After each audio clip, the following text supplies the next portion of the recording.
Welcome to Marine Tech Talks with HYDAC. Here we talk about maritime technologies.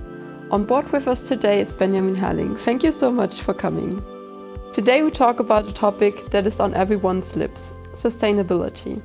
Around 80% of world trade is carried by sea, and this leads to immense burdens on the environment, with approximately 1 billion tons of CO2 emissions per year. And that is why draft legislation is being discussed in the international arena to reduce emissions in this specific sector.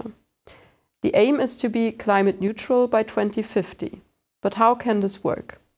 Today I invited my colleague Benjamin Herrling to talk about this topic. Benny, you have been with HYDAC for around 10 years. What is your field of expertise? Yeah, hi Celine, thanks for being here. Thanks for the invite. Well, I work for HYDAC Process Technology, and I am a sales and project manager for marine process fluid filtration. So when it comes to filtration of water or any other fluid you can imagine on board a vessel, that is my major task. So for example, ballast water treatment systems or scrubber systems, but also for lube and fuel oil systems. So filtration is my major task at HYDAC. Thank you for the introduction. As you all know, a lot has happened in recent years in the maritime sector. How do you personally perceive these changes in the market? Well, the market is heavily driven by external influences or political requirements. These keywords like sulfur cap 2020, or you mentioned it earlier, net zero by 2050, all these bring new requirements to this market as well. Being it alternative fuels like methanol, hydrogen, ammonia, etc. And all these new alternative fuels bring, of course, new requirements to the market and to our products there as well. So you see, the entire industry for the political requirements is heavily driven on these things, and that's one of the major topics we are working with today at HYDAC. Talking about requirements, what requirements are now being placed on ships, especially with regards to the major issue of decarbonization? Well, it's a good question. Basically, merchant vessels as well as passenger vessels are being equipped with the latest technologies these days, and all that with the outcome to help the environment. So we need to have a cleaner things on board the vessels as well, so burning cleaner, in order to reduce the greenhouse gases. That's in everyone's mind. So and this can be achieved by either using proactively used systems, for example, adding additives to the burning process itself. So most of the people know that basically from the automotive industry, where we call it AdBlue. We have the same thing in the maritime industries, where we add urea to the burning process in order to reduce the NOx content of the vessel.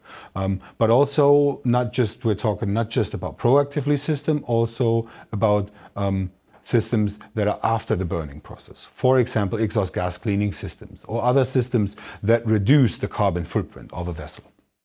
And you just mentioned the topic of exhaust gas treatment. Do you see in this specific field any hidden potential?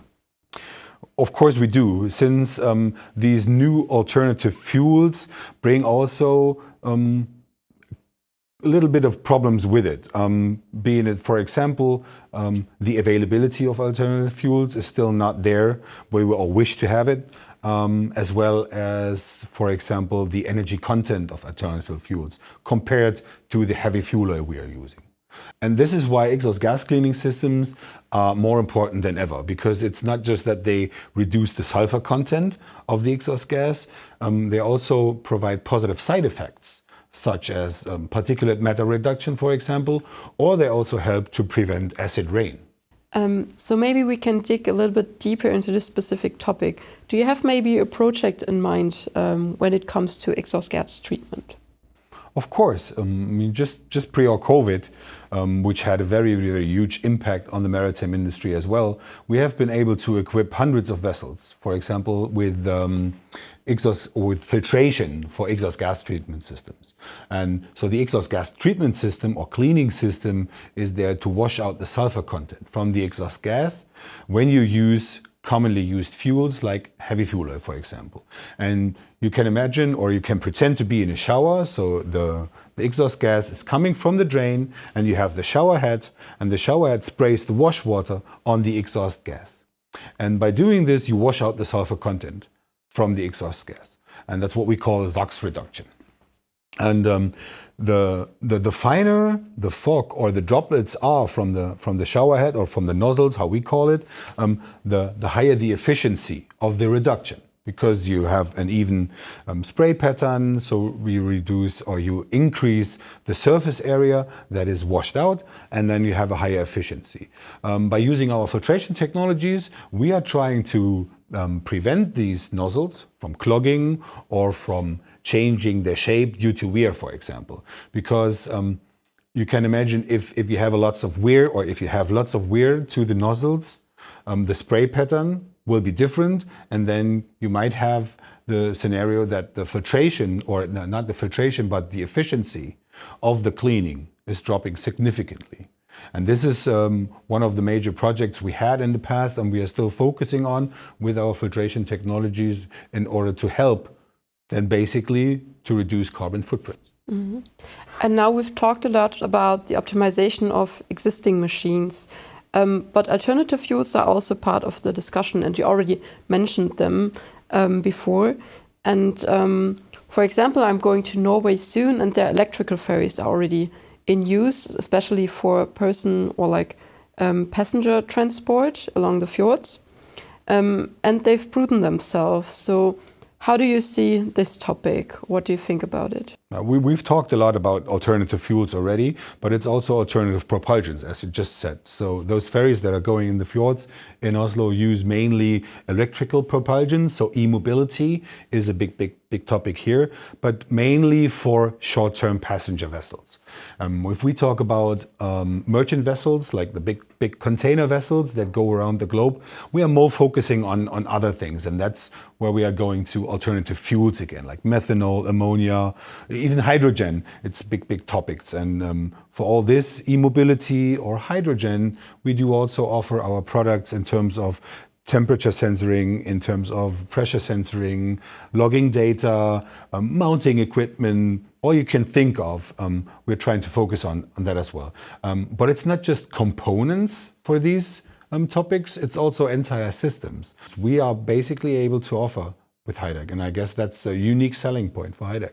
And from your point of view, or let's say HYDAC's point of view, what do you have in mind when it comes to the filtration of these alternative fuels? Of course, we focus a lot on superior filtration technologies, especially for the alternative fuels like LPG, LNG. We've named them a lot of times today. But the problem with these alternative fuels is that they tend to be very dirty fuels in terms of particle contamination. So be it from the tank ships or from the piping systems whatsoever. And ultimately, these contaminations can lead to component failures or to system failures, or in the end to severe engine failure, which we really try to avoid, of course, because that's nobody wants that. And that is one of the reasons why we are trying always to focus on these major topics and always trying to improve our technologies, to see the demands that are coming from these new requirements, trying to improve and trying to help our clients in that business in order to always deliver superior filtration technologies there.